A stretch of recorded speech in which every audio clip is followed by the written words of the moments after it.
Halo, selamat datang di channel Ngerti Film ID. Pada video kali ini kita bakal review salah satu film yang berjudul Forgotten yang dirilis pada tahun 2017 silam.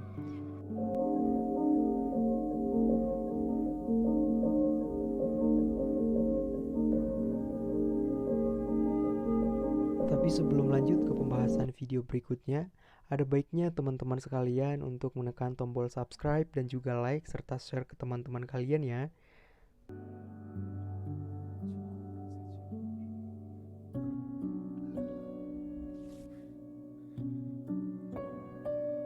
Film diawali dengan memperlihatkan Jin Suk sedang tidur dalam perjalanan menuju rumah baru mereka, di mana rumah ini merupakan tempat dia melakukan pembunuhan yang terjadi di masa lalu. Dalam perjalanan, tiba-tiba Jin Suk terbangun dari mimpi buruknya yang sebenarnya dia sedang dihipnotis untuk mengingat kejadian di masa lalunya yang sudah dia hapus dari ingatannya sebelumnya. Mereka berempat asik berbincang sambil menuju rumah baru yang ingin ditempati. Selang beberapa waktu, akhirnya mereka sampai di tempat tujuan. Setelah sampai di depan rumah, mereka keluar dan sembari menatap rumah baru tersebut. Namun Jin Suk berkata dalam hatinya, perasaannya tidak asing saat melihat rumah baru itu. Dia seakan-akan pernah merasakan hal yang sama seperti yang dia rasakan saat ini. Kemudian mereka dibantu jasa pemindahan barang-barang mengangkat barang pindahannya ke dalam rumah serta merapikannya. Terlihat Jin Suk sedang merapikan buku dan sedang menuju kamarnya untuk dirapikan juga. Namun, Jin Suk melihat ada kamar yang tertutup dengan alasan bahwa pemilik meninggalkan beberapa koper di kamar itu sehingga tidak dapat digunakan. Saat merapikan barang-barang pindahan, Yusuk kemudian dipanggil ibunya ke bawah dan Jin Suk merapikan buku-buku tersebut sendirian. Tidak lama setelah itu, seorang pekerja datang dan menjatuhkan beberapa barang dan kemudian Jin Suk membantunya merapikannya. Saat merapikan barang tersebut, pekerja itu menanyakan kepada Jin Suk apakah Yusuk benar-benar kakaknya. Seakan dia ragu karena Yusuk terlihat lebih muda daripada Jin Suk. Namun, Yusuk langsung datang dan menghampiri mereka sehingga tidak dapat melanjutkan pembicaraannya.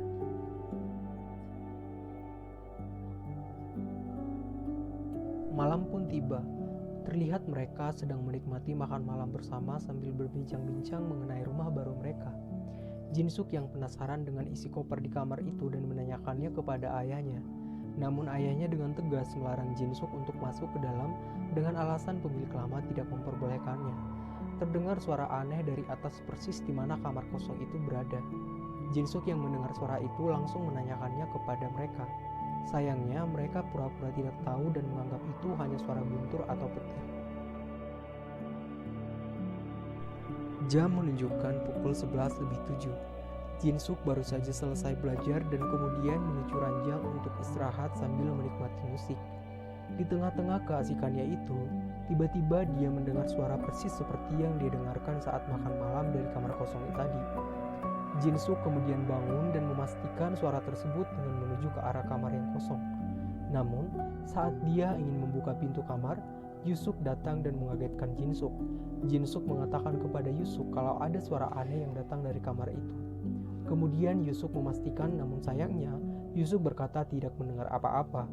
Yusuk kemudian mengajak Jin Suk untuk mencari udara segar keluar di tengah hujan.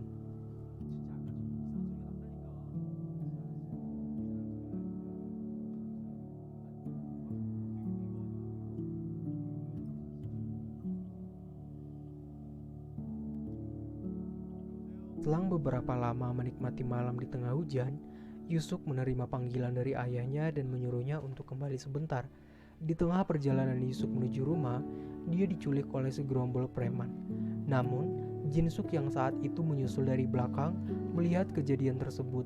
Akan tetapi, dia tidak dapat membantu kakaknya. Jin Suk kemudian berlari menuju rumahnya dan seketika jatuh tidak sadarkan diri setelah memberitahu kejadian tersebut kepada orang tuanya. Pagi pun tiba. Jin Suk ditemani orang tuanya terlihat sedang berada di rumah sakit setelah kejadian semalam. Jin Suk kemudian bertanya kakaknya ada di mana. Namun, dia belum juga balik ke rumah. Polisi kemudian menanyai Jin Suk atas kejadian tersebut secara langsung. Tetapi Jin Suk tidak dapat memberikan informasi mengenai perawakan wajah pelaku. Karena kondisi saat itu yang terlalu gelap, dan hujan sehingga pandangannya terhalang. Namun, Jin-suk memastikan lagi dengan memberikan informasi plat mobil yang ia lihat. Sayangnya, polisi menolak untuk menerimanya dengan alasan banyak plat palsu yang dipakai saat ini. Terlebih Jin-suk yang mengakui tidak melihat wajah pelaku karena hujan dan gelap membuat polisi ragu untuk menerimanya. 15 hari telah berlalu, namun Yusuk tak kunjung kembali. Polisi dan juga keluarganya berangsur tidak semangat untuk melanjutkan pencarian Yusuk. Singkat cerita, Jin-suk terlihat sedang tidur dan seperti biasa dia mimpi buruk lagi sama seperti mimpi-mimpi buruk sebelumnya. Saat ingin kembali melanjutkan tidur, Jin-suk diganggu lagi dengan suara aneh dari kamar kosong itu. Tiba-tiba muncul sosok yang menyeramkan dan dia ketakutan. Jin-suk kemudian terbangun dan menyadari itu semua hanya mimpi buruk.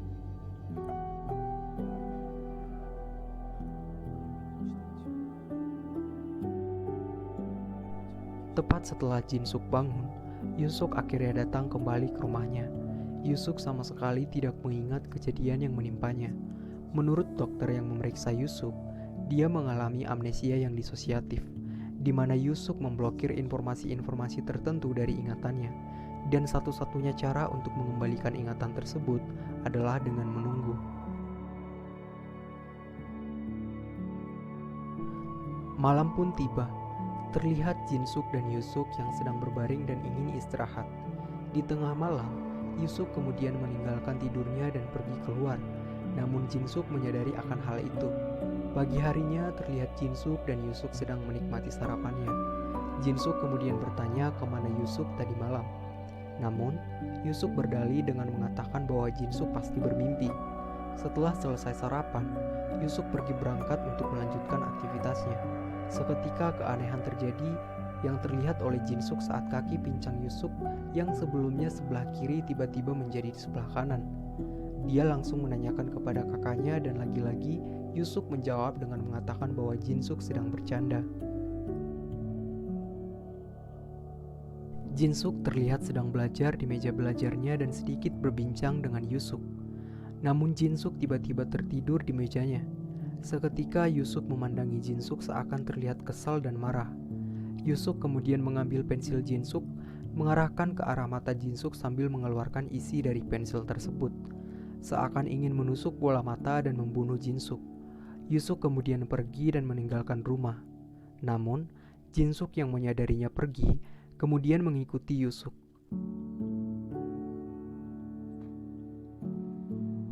Yusuk kemudian menaiki taksi menuju sebuah tempat dan Jin-suk tetap mengikutinya dari belakang.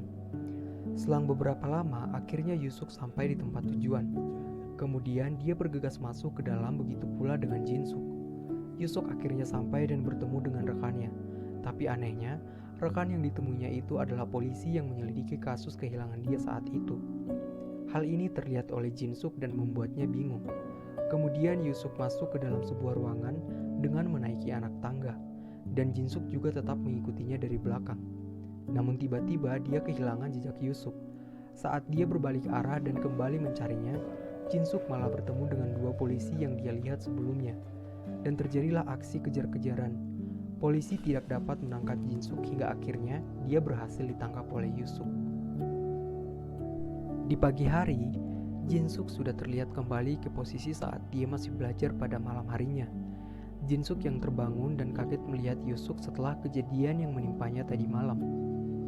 Dia terlihat ketakutan dan berlari menuju kamar mandi, kemudian berselisih dengan Yusuk sambil mempermasalahkan tentang apa yang sebenarnya terjadi. Selang beberapa lama, akhirnya Jin-suk keluar dari kamar mandi sambil memegang besi yang siap untuk dipukulkan. Namun, Yusuk yang dengan tanggap akhirnya menjatuhkan besi tersebut dan berbicara dengan Jin-suk.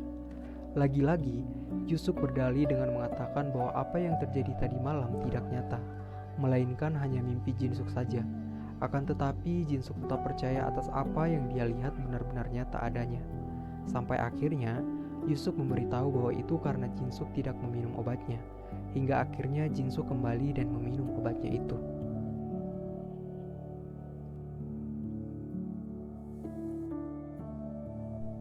Yusuk kembali pergi untuk bekerja, dan Jin-suk melanjutkan aktivitasnya sehari-hari yaitu belajar di meja belajarnya.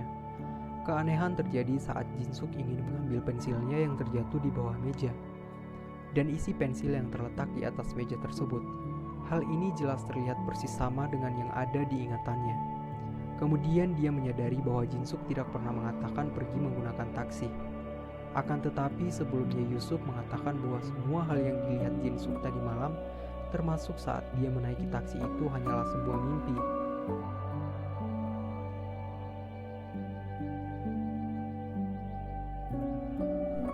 Jin-suk yang menyadari keanehan tersebut kemudian turun ke bawah dan menceritakannya kepada ibunya. Kemudian setelah ibunya mendengar cerita Jin-suk, ibunya bermaksud untuk menceritakannya juga kepada suaminya. Namun Jin-suk menolak dengan alasan mereka akan mengikuti Yusuk di malam berikutnya.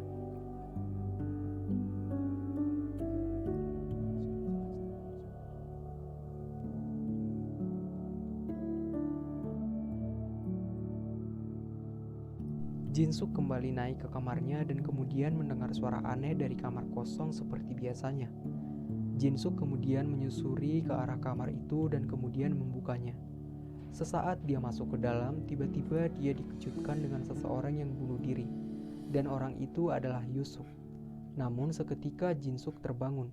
Lagi-lagi ini hanyalah mimpi buruk saja. Terlihat Jin-suk yang sedang minum ke bawah dan ingin kembali ke kamarnya di atas. Namun dia mendengar ibunya sedang berbicara dengan suaminya melalui telepon. Mereka sedang membicarakan apa yang diceritakan oleh Jin-suk kepada ibunya. Sontak hal tersebut membuat Jin-suk akhirnya menguping pembicaraan tersebut. Jin-suk tidak sengaja menimbulkan suara sehingga ibunya menyadari akan kehadiran seseorang dan mendengarkan pembicaraan mereka. Seketika Jin-suk bersembunyi di balik pintu luar rumahnya, dan ibunya kembali ke dalam rumah. Namun, dari telepon ayahnya tetap memaksa ibunya untuk memastikan apakah itu Jin-suk atau bukan. Jin-suk yang mendengar akan hal itu bergegas masuk ke dalam kamarnya melalui jendela. Akhirnya Jin-suk berhasil masuk ke dalam kamar dengan keadaan basah kuyup karena saat itu sedang dalam kondisi hujan. Ibunya yang sudah melihat bahwa Jin-suk sedang tidur kemudian berpura-pura pergi apakah Jin-suk benar tertidur atau tidak. Namun sayangnya, Jin-suk terbangun dan dia ketahuan bahwa hanya berpura-pura tidur.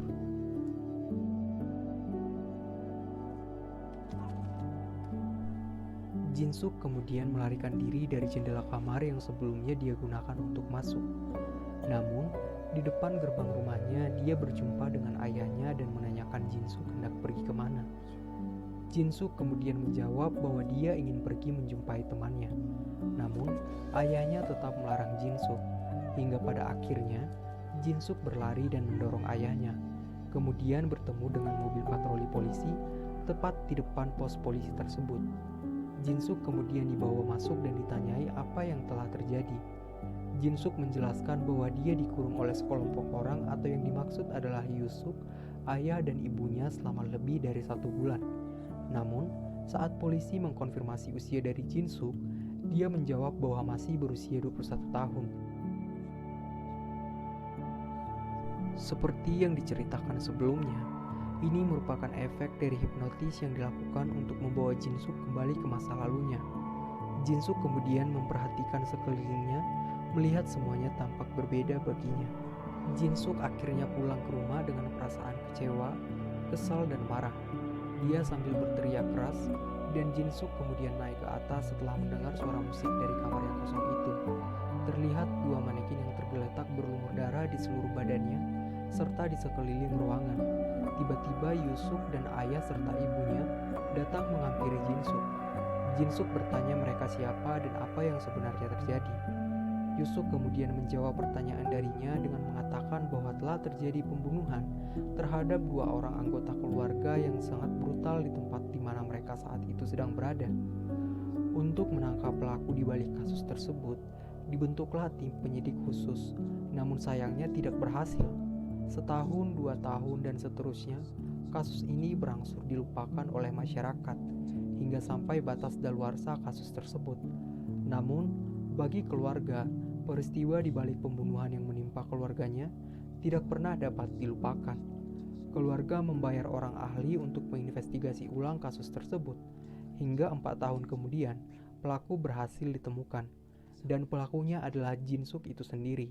Namun, Jin-suk tetap menolak untuk dijadikan sebagai tersangka pelaku pembunuhan tersebut. Semakin Jin-suk dipaksa untuk mengakui perbuatannya, namun Jin-suk seakan tidak mengetahui apa-apa. Oleh karena itu, Yusuk memanggil seorang pakar hipnotis bernama Park Song-tae. Dia merupakan orang yang berpura-pura sebagai ayah dari Jin-suk, dibantu dengan seorang perempuan yang biasa dipanggil Madam Tua yang berpura-pura sebagai ibu dari Jin-suk. Aksi hipnotis dimulai dengan membawa Jin-suk kembali ke masa lalu, di mana dia menikmati kebahagiaannya, yaitu pada tahun 1997. Jin-suk dibawa ke tahun tersebut supaya kembali mengingat kejadian apa yang sudah dia lakukan saat itu. Ternyata, Jin-suk mengalami amnesia yang disosiatif, di mana Jin-suk sengaja menghilangkan ingatannya atas tragedi pembunuhan yang dia lakukan. Hipnotis itu pun berhasil dilakukan dengan membawa Jin-suk kembali ke masa lalunya pada saat mereka sedang dalam perjalanan menuju rumah barunya. Jin-suk mengatakan dengan jelas apa yang dilihatnya. Terlihat mereka dalam scene film, mereka sedang memindahkan barang-barang pindahannya ke dalam rumah. Begitu juga dengan suara aneh yang didengar Jin-suk dari kamar tersebut saat makan malam. Suara tersebut dikarenakan pot yang terjatuh oleh dua orang dalam ruangan tersebut. Mereka juga merekayasa TKP untuk mengembalikan ingatan dari Jin-suk. Aksi hilangnya Yusuk menjadi sesuatu hal yang hampir menyebabkan hipnotis tersebut gagal. Hingga 2 minggu setelah Yusuk kembali dan dapat memulai semuanya seperti yang sudah direncanakan. Setelah kejadian-kejadian tersebut, Jin-suk seperti menunjukkan bahwa dirinya sadar dan mulai curiga terhadap orang-orang di sekitarnya.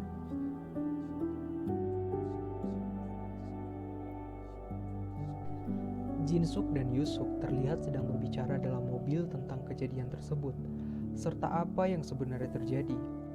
Akan tetapi, Jin-suk tetap membela dirinya dengan mengatakan bahwa dia bukan pelaku di balik pembunuhan yang terjadi di masa lalu.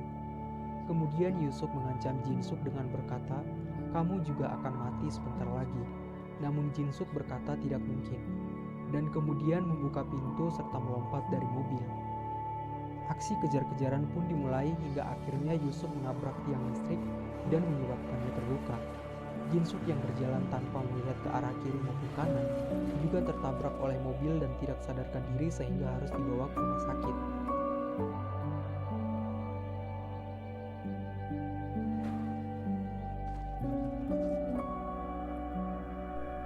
Scene memperlihatkan Jin-suk yang saat itu sedang dalam perjalanan menuju rumah baru mereka bersama dengan kakaknya dan juga kedua orang tuanya yang mengalami kecelakaan.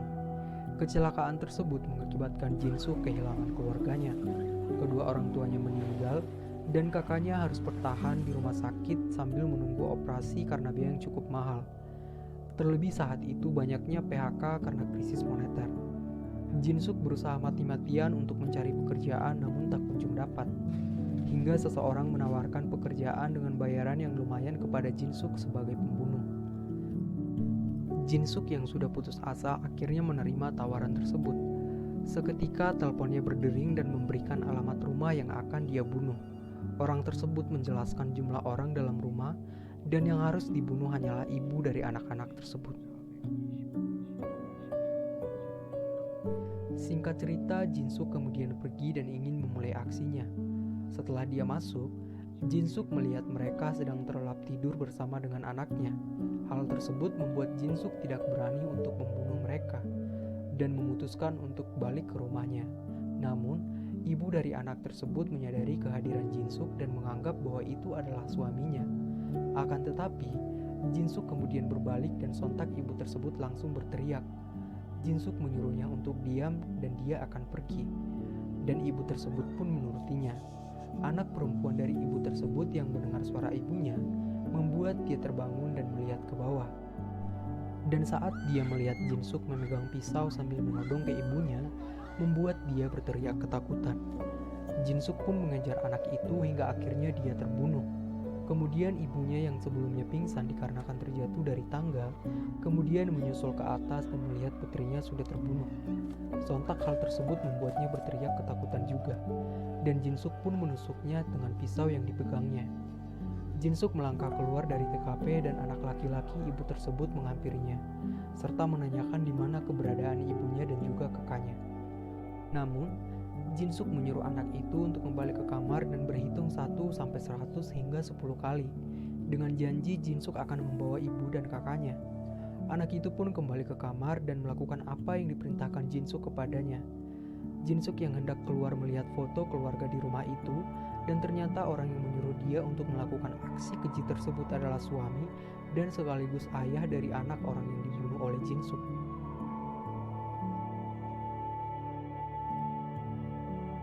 Setelah selesai berhitung, anak tersebut pun kemudian menghampiri ibu dan kakaknya dan menjumpai mereka sudah meninggal.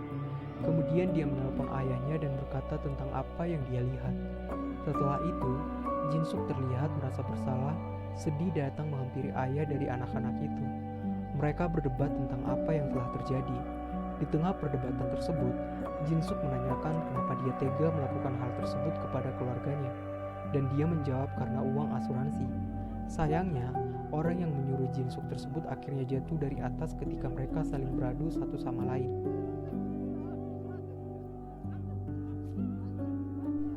Jinsuk kemudian diperlihatkan berbaring lemah di rumah sakit, dengan Yusuk yang sudah duduk di sampingnya yang siap menyuntikkan suntikan mati kepada Jinsuk. Namun, saat ingin melakukannya, Jinsuk kembali mengingat semua perbuatannya di masa lalu.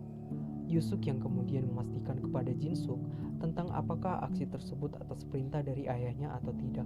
Namun Jinsuk mengakui sebagai perbuatannya seorang.